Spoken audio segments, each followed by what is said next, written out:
for in fact sa Zamboanga po marami po tayong pinapatayo na housing for our Badyaw. And marami na po dito is completed na po. Okay. Ilang porsyento po kaya sa ngayon ang nabibigyan na ng sa programa ang mga IPs po ng DSUD? Madam Chair, we will furnish you a copy, pero dyan po Okay. sa area ng Zamboanga, Tawi-Tawi, Sulu, marami po tayong dyan, especially with the help of Senator Robin Padilla, marami po tayong ongoing projects dyan. Mari po ba kami makahingi ng data Yes, sa of inyo? course, Madam Chair, we will Sige submit. po. Ang pangalawang katanungan ko po, ano ang kabuuang nasagot niya na, sorry po. Tungkol naman po sa identification at implementation nito, paano po nasisiguro ng department ninyo ang programa ay epektibo at naaabot ang pinaka nasa laylayan natin? At maaari niyo pong idetalye po. Like all our housing projects, Madam Chair, we have constant consultation, especially for IP. We consult with the IP groups and with ICP or para naayon po yung housing units natin kung anong pong culture nila and with other housing projects naman po we consult regularly with our stakeholders, the LGU and other po bago tayo makabuo ng isang housing project. So, isa na lang po. Sa usapin ng housing projects para sa mga IP communities, nagko-coordinate din po ba kayo sa NCIP tungkol dito? Yes, we do, Madam Chair. In fact, constant po ang communication namin para malaman po namin kung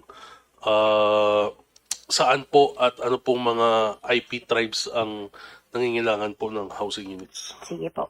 Maaari ko bang makuha ang We will commitment? furnish you a copy, Madam Chair. Sige. Salamat po, Madam Chair.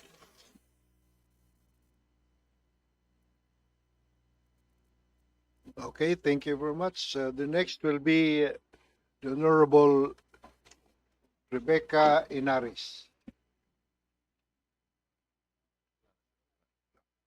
Okay. The Honorable Maria Victoria Go Pilar. Thank you, Mr. Chair. First and foremost, I would like to commend the new Secretary of DSUD for the practical approach in the dealings natin dito sa housing. Because honestly, wala namang libro, unlike the Constitution, unlike the Local Government Code. May basis ka when you do a program o meron kang gagawing policy. But in housing, there should always be a practical approach. When we talk about practical approach, ito yung ano ba yung epektibo na at yun ang pwede nating gawing libro o gawin nating batas. Secondly, I would like also to commend yung different modalities. This is very effective kasi may choices ang market natin o ang ating mga beneficiaries. Third, I'm really happy because yung community mortgage program since time immemorial, yan, subok na natin yan. And now it's an enhanced community mortgage program. Just a clarification, when we talk about enhanced community mortgage program, nagbago rin ba ang loanable amount? Madam Chair, Yes. yes, with the enhanced community program, we have included incremental housing and incremental development and site upgrading. That includes concreting of road networks, the drainage system, including the water and power. So we would like it to be a transformative community, Madam Chair. Yes, Press Laksa. I want to know how much is the loanable amount per beneficiary right for now? beneficiary for the on-site CMP, it's 400,000. 400,000. Is it the same, 25 years to pay? Yes, Madam Chair, 25 to 30 years. This is one of a very good project because this is on-site projects of Yes. socialized housing project. Thank you, Mr. Laksa, Press Laksa. Second, I would like to know about the oversupply of condominium that we have right now. Ayon sa datos, we have 87,000 condominiums. Secretary Aliling, hindi ba pwede natin itong gamitin as immediate? Kasi ready for occupancy to eh. So, hindi ba siya pwedeng pumasok sa program ng socialized housing rather than if we build houses, it will take us 3 years or 4 years to complete it. Pero ito, 87,000 units ready for occupancy by different developers. Baka mas mabilis nating ma-address at mababawasan yung ating housing backlog. Not necessarily socialized, but this will also be beneficiaries like teachers, government employees, policemen, and other kumbaga, workers, no, employees na pwedeng makinabang, because I believe not only the ISF ang may problema sa housing or they want a permanent housing. So, pwede kaya ito, can you work it out through your office? Mr. Chair, ang may glut po ngayon is the segment above the socialized housing. Pero yung mga ang level kasi niyan, socialized housing, economic, then open market. Meron na po tayong mga developers ng economic housing, yung nasa next level po ng socialized housing, na sumali na po sa 4PH. Ang kailangan lang po nila dito, willing sila magbenta within the price ceiling of socialized housing. Meron na po tayong may mga developers na po tayong pumasok dito.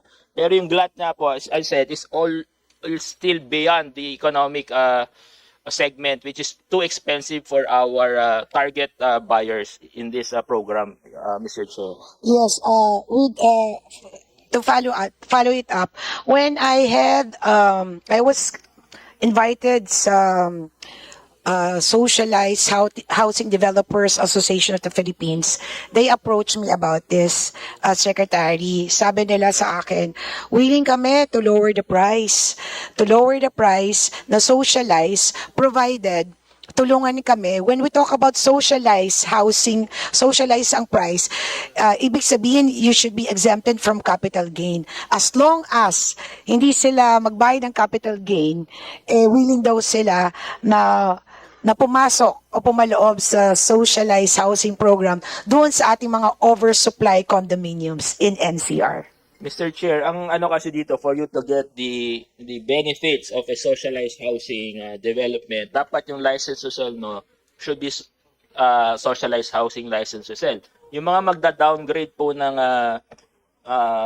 license to sell from economic to socialized housing, meron po tayong proseso dyan, pwede po nilang gawin yan as long as sundin nila yung requirements para makuha nila yung benefits ng socialized housing developers. Secretary, let's hear it just for socialized housing, to educate all of us as well. Bakit dapat pag socialize, exempted ka na sa capital gain tax? Bakit ang hirap-hirap pang kumuha na exemption sa BIR? Kasi kung ganito yung mangyayari, mas marami tayong ma-encourage na developer to indulge into socialized housing project that we could address our housing backlog faster rather. Mr. Chair, kasama po yan dun sa streamlining process natin. Ang nangyayari kasi, nagbabayad muna yung developer ng capital gains, tapos pag natapos yung proseso, refund sila. Yan na nagiging reality. So nakikipag-usap na po tayo sa BIR, at the same time, LRA para dun sa titling naman, para sa streamlining natin. And then, to add further, ito po yung maging resulta naman nito is the one-stop shop of developers in getting permits and licenses related to their developments. Thank you, Secretary. Last, for NHA. Now we are talking about flood problems. And one of the cause of flood problems, at least for NCR, yung mga illegal shanties sa ibabaw ng creek. And ang mandate ng NHA per se is alisin o i-relocate yung mga illegal shanties o na under danger zone.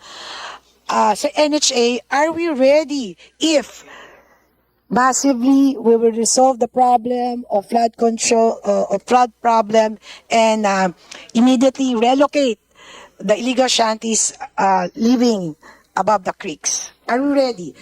NHA, basically my question is, do we have many available socialized housing sites that can be relocated, used as relocation site of our mga illegal shanties living above the creek?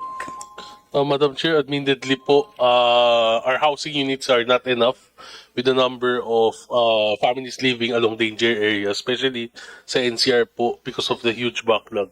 And especially with the budget constraints, konti lang po, hindi po ganun kadami yung nagagawa naming bahay every year po.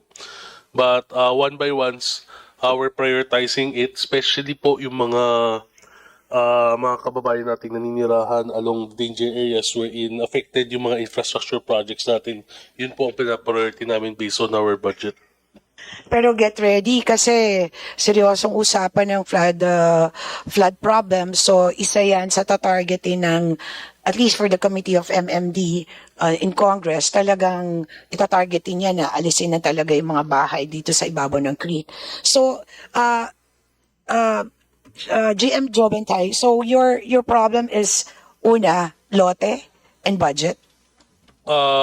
Sa lote naman po, may mga available naman po mga LGU. Basically, budget lang po.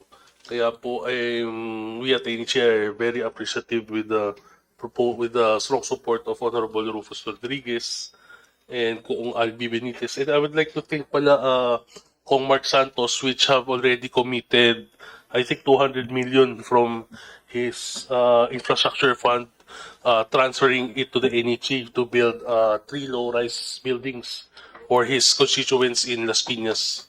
So we're very appreciative of that, and hopefully other House members can follow also. Thank you. Thank you, Mr. Chair. But definitely, siguro naman lahat kami dito naniniwala na ang pabahay, pag pinag-uusapan ang pabahay, we do not only talk about properties, we talk about lives and family.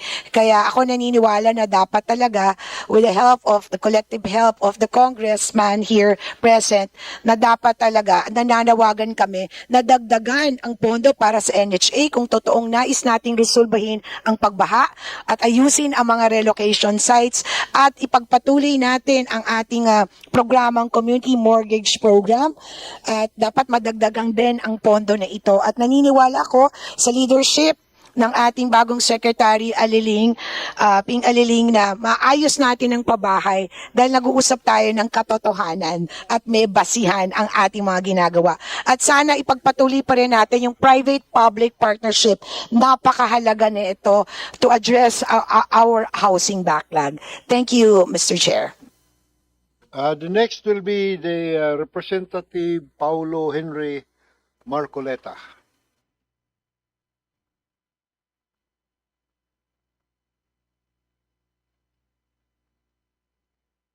Thank you, Mr. Chair. Napapasarap pa yung kain ko ng puto eh. Pero back to work tayo. I support the earlier move of Kong Rufus Rodriguez in augmenting or increasing the budget of DSUD. Dahil talaga naman pong the right to domicile ay talagang pangunahing ano po yan, karapatan ng bawat Pilipino magkaroon ng maayos na tirahan. Kaya lang, gusto po namin tulungan nyo kami na tulungan kayo. In other words, meron po kasi akong napansin na mga glaring inconsistencies sa pag-google nyo ng inyong budget. Malilit lang naman pero siguro naman kaya nyong matugunan. Number one, yung pong staffing or unfilled positions. The department currently has 524 vacant positions. Is this correct? That is correct, Mr. Chair. And this consists of 31.1% of its total authorized positions of 1,866 in 2024. And this objectively high number manifests two things.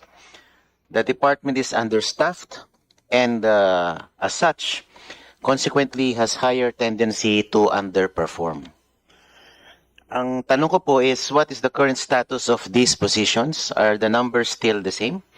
And what is the department's solution to this underemployment? Mr. Chair, if I may answer. Number one, simula po nung naupo tayo bilang secretary, kasama po yan dun sa tinutugunan natin unang-unang ginawa natin, pinublish na natin yung mga vacant positions. Second, inassess natin ang bawat regional offices, anong capacitation, anong dagdag sa capacity ang kailangan